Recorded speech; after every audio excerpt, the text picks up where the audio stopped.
یاد رکھیں جس طرح اللہ تعالیٰ یہ ساری کائنات اور اس کائنات کی سب چیزیں بنائی ہیں، چلا بھی رہا ہے، جس طرح یہ خالق ہے اسی طرح اس کا نگہبان بھی اور اس کی پرورش بھی کرتا ہے۔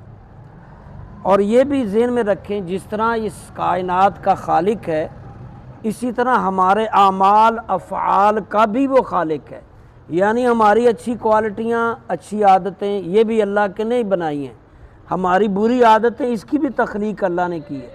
جس طرح جنت بھی اللہ نے بنائی ہے اور دوزخ بھی اللہ نے، گرمی بھی اللہ نے اور سردی بھی اللہ نے، خشکی بھی تری بھی اللہ نے، اسی طرح جو بھی برے عمل ہیں اس کی تخلیق بھی اللہ ہے۔ کوئی ایسی تخلیق نہیں جو اللہ کی حدود سے باہر ہو یا اللہ تعالیٰ کی تخلیق سے باہر گنا جائے۔ تو ایسا کنسیپٹ ذہن میں رکھیں کہ اللہ تعالیٰ کی ہی ساری تخلیق کردہ ہیں، یہاں تک کہ ہماری عادتیں بھی، یہ گناہ کے جو کام ہوتے ہیں، اب کوئی پوچھ سکتا ہے آپ سے کہ یہ گناہ کی جو ہیں چیزیں اس کا خالق کون ہے، تو آپ بلا جھجک کہہ دیں اللہ۔ گناہ کے خالق بھی اللہ تعالیٰ ہیں، نیکیوں کے خالق بھی اللہ تعالیٰ۔ اب آپ عقیدہ اگلا پڑھیں کہ اللہ تعالیٰ کی مشیت اور ارادے کے بغیر کچھ نہیں ہو سکتا، مگر وہ اچھے کاموں پر خوش ہوتا ہے اور برے کاموں پر ناراض ہوتا ہے۔ اس میں پتہ چلا کہ اللہ تعالیٰ کی منشا کے بغیر، اس کی اجازت کے بغیر کچھ بھی نہیں ہو سکتا۔ پر نہیں ہلا سکتی، پنکھا نہیں، کوئی مچھر نہیں اپنا پر ہلا سکتا، پتا نہیں ہل سکتا۔ اسی طرح گناہ جو ہیں یہ بھی اس کی تخلیق ہے۔ افعال گناہ، اعمال گناہ، افعال نیکیاں، اعمال نیکیاں، وہ بھی اللہ کی تخلیق ہے۔ تو یہ نیک جو کام ہے وہ بھی اللہ ہی بناتا ہے اور برے کام بھی اللہ نے۔ اور ہم امتحان دینے آئے ہیں، ہمیں اس نے بتا دیا کہ یہ غلط کام بنائے ہیں، یہ صحیح کام ہے، تم یہ صحیح والا کرو گے تو میں خوش ہوں گا اور تمہیں جنت دوں گا، تم یہ برے والا کرو گے خالق میں ہی ہوں، لیکن اس کے بدلے میں تمہیں دوزخ میں جانا پڑے گا، بھٹی میں جلنا پڑے گا، سزائیں دینی ہیں، گرفت میں آؤ گے۔ تو یہ اللہ تعالیٰ نہیں چاہتا کہ کوئی برائی کے راستے پہ چلے، یہ کیونکہ ہم امتحان دے رہے ہیں، یہ دنیا امتحان کا ڈائریکشن ہے۔ یہاں اس نے بتایا یہ کام غلط ہیں، یہ صحیح ہیں، یہ کرو گے دوزخ میں، یہ کرو گے جنت میں۔ تو اب ہماری مرضی، ہمیں سمجھ دی بوجھ دی، فرشتے بھی بٹھائیں جو لکھتے ہیں۔ اور یہ بھی ذہن میں رکھیں کہ اگر برائیاں اس نے ہی پیدا کی ہیں اور برائیاں ہم اس کو، جو افعال ایکٹیو ہوتے ہیں برائیوں میں، اس ایکٹیویٹی کا بھی خالق وہی ہے، برائیوں کا بھی اور ایکٹیویٹی کا۔ یہ میں کوشش کر رہا ہوں کہ بہت ہی گہرائی میں نہ جاؤں۔ برائیاں اور ایکٹیویٹی جو ہم اس پہ عمل پیرا ہوتے ہیں، اس کی طاقت بھی اللہ نے، چاہے تو وہ چھین لے، زنا کرنے والا شراب پینے والے کو چاہے تو ختم کر دے، لیکن اس کی یہ نظام ہے، وہ امتحان گاہ ہے، وہ انسان کو آزما رہا ہے کہ کون کیا کرتا ہے۔ تو اس آزمائش میں کامیاب ہونے کے لیے ہر بچے کو یہ پڑھائیں کہ یہ چیزیں صحیح ہیں، یہ غلط ہیں، یہ کرو گے تو یہ ہوگا، یہ کرو، تاکہ وہ اپنی ڈائریکشن ٹھیک کرے۔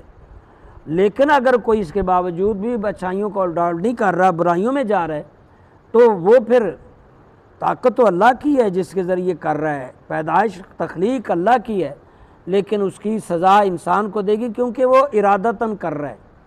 جو دماغی مریض پاگل ہو جاتے ہیں اس کا کوئی حساب نہیں، نہ اس کی نیکی قبول ہے نہ اس کی برائی قابل سزا ہے، کیونکہ وہ پاگل ہو گئے۔ اس کو پاگل خانے میں داخل کراؤ یا دوائی پہ لگاؤ، اس کا کوئی ثواب نیکی نہیں۔ وہ ایکٹیویٹی فعال بھی ہو، کچھ بھی ہو، وہ اس سے مستثنیٰ ہے، کیونکہ انسان کا اعمال اچھا یا برا اس کے ارادے کے ساتھ ہے، اس کی سمجھ بوجھ کے ساتھ ہے، اسی طرح نابالغ کا نہیں۔ کوئی چیز اللہ کے علم سے باہر نہیں، وہ چیز موجود ہو یا ختم ہو چکی ہو، ممکن ہو یا محال ہو، کلی ہو جزئی ہو، سب ازل میں اللہ جانتا ہے، جانتا تھا، جانتا رہے گا، جانے گا اب تک۔ بہت ساری چیزیں جو مٹ گئیں نام و نشان، لیکن اللہ نے ہی وہ بنائی تھی، اس کے علم میں، جو ابھی آنی ہے وہ اس کے علم میں ہے، وہی خالق ہے۔ اسی طرح چیزیں بدلتی ہیں لیکن اللہ کا علم نہیں بدلتا، کیونکہ اللہ کا علم اللہ کا حصہ ہے۔ اللہ دو چیزوں سے ہوتا ہے، ذاتی اور صفاتی۔ صفاتی جو ہیں اس کے اندر یہ علم ہے، بولنا ہے، دیکھنا ہے، سننا ہے، یہ بھی اللہ کا حصہ ہے، اس کو بھی ہم اللہ کہتے ہیں۔